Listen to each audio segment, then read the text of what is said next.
28 फरवरी 2026। Tehran के ऊपर एक भारी खामोशी छा गई थी। रेडियो पर संगीत बंद हो गया, टेलीविजन की स्क्रीन पर सिर्फ एक काली पट्टी और फिर एक घोषणा जिसने पूरी दुनिया को रोक दिया। Ayatollah Ali Khamenei, Islamic Republic of Iran के सर्वोच्च नेता, अब इस दुनिया में नहीं रहे।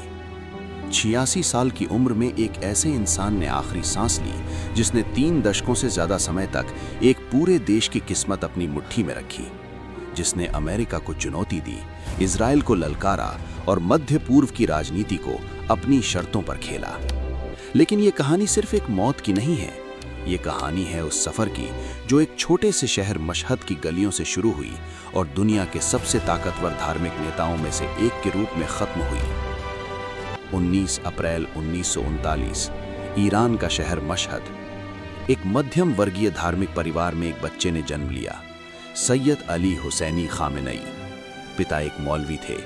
घर में कुरान की आयतें गूंजती थी। बचपन से ही इस लड़के की आंखों में कुछ अलग था, एक जिज्ञासा, एक जिद, एक आग। कम उम्र में ही उन्होंने इस्लामी शिक्षा की ओर कदम बढ़ाए। मशहद और फिर नजफ और कुम के धार्मिक केंद्रों में उन्होंने तालीम हासिल की। लेकिन उनकी पढ़ाई सिर्फ किताबों तक सीमित नहीं थी। वो समझना चाहते थे इस्लाम और राजनीति का रिश्ता, धर्म और सत्ता का संगम। और इसी सोच ने उन्हें एक ऐसे इंसान की तरफ खींचा जिसने ईरान की तस्वीर ही बदल दी, आयतुल्लाह रूहुल्लाह खुमैनी। 1960 का दशक। ईरान में शाह मोहम्मद रजा पहलवी की हुकूमत थी। शाह की सत्ता थी, सवाक की खुफिया पुलिस थी, अमेरिका का समर्थन था। लेकिन मस्जिदों में, बाजारों में, गलियों में एक बगावत सुलग रही थी। युवा खामेनेई इस बगावत का हिस्सा बन गए। खुमैनी के विचारों से प्रेरित होकर उन्होंने राजनीतिक गतिविधियों में हिस्सा लिया और जो होना था वो हुआ। उन्हें गिरफ्तार किया गया। 1 बार नहीं, 2 बार नहीं, 6 बार। सवाक की जेलें, यातनाएं, निर्वासन, ये सब खामेनेई ने झेला। लेकिन हर बार जब वो जेल से बाहर निकले तो और सख्त होकर निकले, और भी दृढ़, और भी क्रांतिकारी। ये वो दौर था जब एक इंसान की आत्मा तप रही थी, जब एक नेता गढ़ा जा रहा था। 1979, वो साल जिसने दुनिया को बदल दिया, ईरान की इस्लामी क्रांति। जनवरी में शाह ने देश छोड़ा, फरवरी में खुमैनी वापस लौटे और लाखों लोगों की भीड़ ने उनका स्वागत किया। इतिहास ने करवट ली। खामेनेई इस क्रांति के प्रमुख चेहरों में से एक थे। वो क्रांतिकारी परिषद के सदस्य बने, रक्षा उपमंत्री बने और फिर 1981 में ईरान के राष्ट्रपति। लेकिन ये रास्ता आसान नहीं था। 1981 में तेहरान में एक बम धमाका हुआ। उस धमाके में खामेनेई गंभीर रूप से घायल हो गए। उनका दाहिना हाथ हमेशा के लिए अपंग हो गया, लेकिन वो बचे। और शायद उस दिन के बाद से उन्होंने तय कर लिया कि मौत उन्हें तब तक नहीं आएगी जब तक उनका काम पूरा नहीं हो जाता।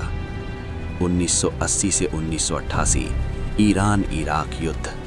8 साल, लाखों जाने, और खामेनेई राष्ट्रपति के रूप में इस भयानक युद्ध के बीच खड़े रहे। इराक के सद्दाम हुसैन ने ईरान पर हमला किया था। पश्चिमी देश इराक का साथ दे रहे थे। रासायनिक हथियार इस्तेमाल हो रहे थे। फिर भी ईरान डटा रहा। ये युद्ध खामेनेई की राजनीतिक सोच को और पुख्ता करता गया। उन्होंने सीखा, पश्चिम पर कभी भरोसा नहीं करना, अमेरिका पर कभी निर्भर नहीं रहना, ईरान को अपने दम पर खड़ा होना होगा। ये सबक उन्होंने जिंदगी भर नहीं भूला। और फिर आया वो दिन जिसने सब कुछ बदल दिया। 3 जून 1989, आयतुल्लाह खुमैनी का निधन। ईरान सन्न रह गया। करोड़ों लोग शोक में डूब गए और सवाल उठा, अब कौन? विशेषज्ञ परिषद ने फैसला किया और उस फैसले ने खामेनेई को, जो उस समय देश के राष्ट्रपति थे, ईरान का नया सर्वोच्च नेता घोषित कर दिया। ये फैसला कई लोगों को चौंकाने वाला था। खामेनेई उस वक्त आयतुल्लाह के सर्वोच्च धार्मिक स्तर तक नहीं पहुंचे थे। कुछ धार्मिक विद्वानों ने सवाल उठाए, लेकिन राजनीतिक जरूरत ने धार्मिक मानदंडों को पीछे ढकेल दिया और अली खामेनेई 50 साल की उम्र में दुनिया के सबसे बड़े शिया मुस्लिम देश के सर्वोच्च नेता बन गए। सत्ता का बोझ अलग होता है और खामेनेई ने ये जल्दी समझ लिया। उनके सामने चुनौतियां थीं, अर्थव्यवस्था बर्बाद थी, युद्ध का घाव ताज़ा था, अंतर्राष्ट्रीय प्रतिबंध थे। लेकिन उन्होंने धीरे धीरे अपनी पकड़ मजबूत की। उन्होंने ईरान की फौज, रेवोल्यूशनरी गार्ड्स, न्यायपालिका और मीडिया पर अपना नियंत्रण स्थापित किया। सत्ता के हर केंद्र में उनके वफादार लोग बैठ गए। वो एक ऐसे नेता थे जो कैमरे से दूर रहते थे, भाषण कम देते थे, लेकिन हर बड़े फैसले में उनकी परछाई दिखती थी। उन्होंने राष्ट्रपतियों को आते जाते देखा, रफसांजी, खातमी, अहमदीनेजाद, लेकिन खामेनेई की असली पहचान बनी अमेरिका के खिलाफ उनके अडिग रुख से। 1979 की क्रांति के बाद से ईरान और अमेरिका के रिश्ते टूटे हुए थे और खामेनेई ने इस दरार को कभी पाटने की कोशिश नहीं की, बल्कि इसे अपनी पहचान बना लिया। मर्ग बर अमेरिका यानी अमेरिका मुर्दाबाद, ये नारा ईरानी राजनीति का हिस्सा बन गया।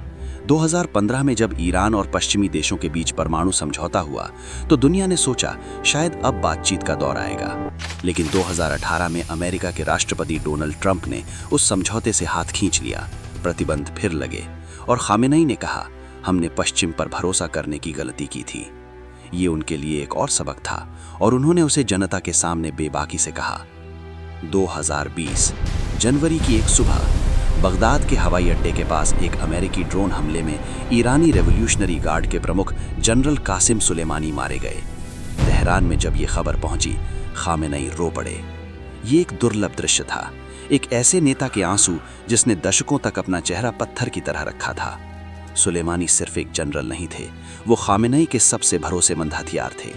इराक, सीरिया, लेबनान, यमन, हर जगह ईरान का प्रभाव सुलेमानी के जरिए हुआ था।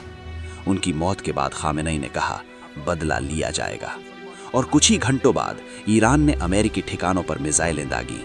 ये एक संदेश था, एक चेतावनी और एक ऐलान कि खामेनेई झुकते नहीं।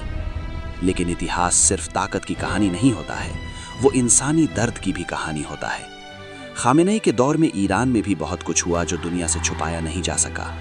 1999 में छात्रों का आंदोलन, 2009 में हरित क्रांति, जब लाखों लोगों ने चुनावी धांधली का आरोप लगाते हुए सड़कों पर उतरकर आवाज उठाई। 2019 में ईंधन की कीमतें बढ़ने पर हुए दंगे।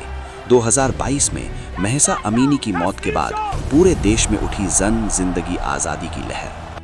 हर बार जनता ने आवाज उठाई और हर बार उस आवाज को दबाया गया। खामेनेई ने हर विरोध को विदेशी साजिश कहकर खारिज किया। अमेरिका पर, इजराइल पर, ब्रिटेन पर इल्जाम लगाया, लेकिन सड़कों पर जो आंसू बहे, जो खून बहा, वो कोई विदेशी साजिश नहीं की, वो ईरानी लोगों का दर्द था। खामेनेई की विदेश नीति की एक और धुरी थी इजराइल। उन्होंने इजराइल को कभी एक वैध देश के रूप में स्वीकार नहीं किया, वो इसे ज़ायोनी रियासत कहते थे। उनका मानना था कि फिलिस्तीन का सवाल सुलझे बिना मध्य पूर्व में शांति संभव नहीं। हिजबुल्लाह, हमास, हूती, ये सब ईरान के प्रतिरोध की धुरी के हिस्से थे और इस पूरे नेटवर्क की डोर तेहरान में खामेनेई के हाथों में थी। 2023 में गाजा पर इजराइल के हमले के बाद ये तनाव और बढ़ा। अप्रैल 2024 में पहली बार इतिहास में ईरान ने सीधे इजराइल की ज़मीन पर मिसाइलें और ड्रोन दागे। ये खामेनेई की सोच का आखिरी बड़ा दांव था। और फिर वो आखिरी महीने, खामेनेई की सेहत के बारे में कई सालों से अफवाहें थीं। 2014 में प्रोस्टेट कैंसर का ऑपरेशन हुआ था। उम्र बढ़ रही थी, सार्वजनिक कार्यक्रमों में उनकी उपस्थिति कम होती जा रही थी।